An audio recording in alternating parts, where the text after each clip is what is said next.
Tonight, right as you drift off, your whole body is going to violently jerk awake. Your leg will kick, your arms might fly out. For 1/2 second, you will be certain you are falling. Then you'll open your eyes, heart pounding, lying perfectly still in your own bed. You've felt this before. Almost everyone has.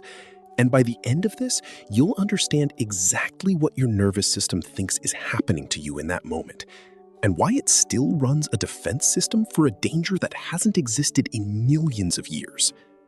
It's called a hypnic jerk. Sleep researchers also call it a sleep start. And according to the American Academy of Sleep Medicine, up to 70% of people experience one at some point in their lives. That's not a rare glitch. That's most of the human species, jolting awake at the edge of sleep night after night, for reasons almost nobody can explain.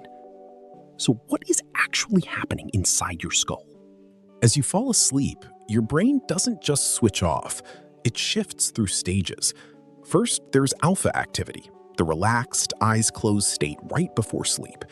Then it dips into theta, the twilight zone of light sleep, where you can lose track of time without fully losing consciousness. Somewhere in that handoff, wake and sleep are both still partly running, and that overlap is exactly where hypnic jerks happen. But that's not the strange part. The strange part is what your brain seems to believe is going on.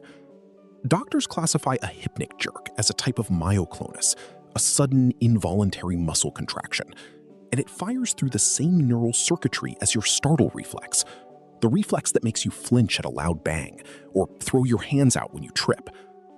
Here's the theory researchers keep coming back to. As your muscles relax into sleep, your brain sometimes misreads that relaxation, not as rest, as falling. And it responds the only way a startle reflex knows how, by firing a burst of signal to your muscles to catch you before you've hit the ground that was never there.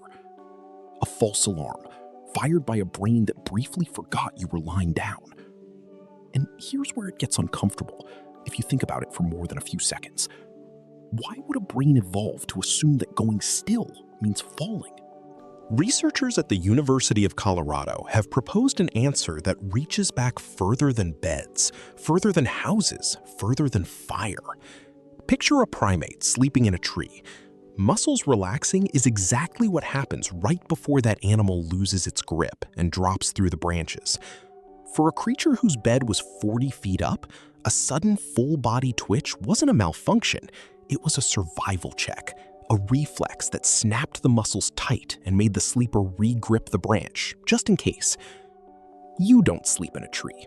You haven't for a very, very long time. But the wiring never got the memo. Remember that jolt you felt earlier tonight, the one you couldn't explain? That's not a modern nervous system doing something new. That's an ancient one, still running a subroutine built for a world with branches instead of mattresses.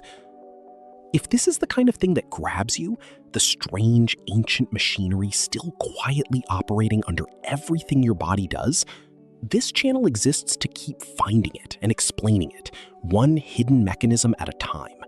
Staying subscribed means you won't miss the next one. There's more to the story, though, because hypnic jerks aren't random. EEG studies show a distinct pattern of brain activity right at the moment of the jerk, called a vertex sharp wave, a brief spike that shows up exactly at the wake-sleep border.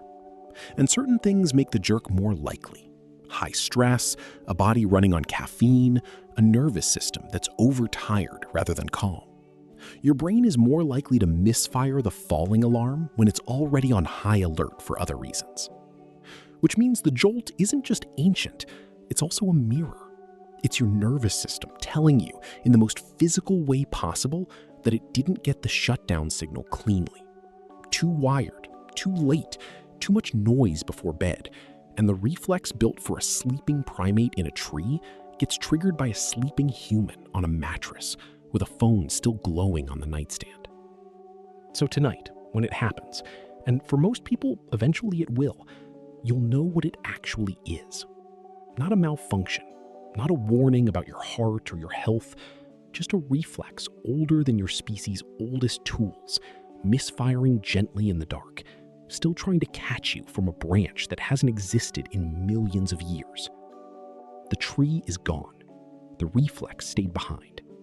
And somewhere in the last quiet second before you fall asleep tonight, it's going to remind you of that.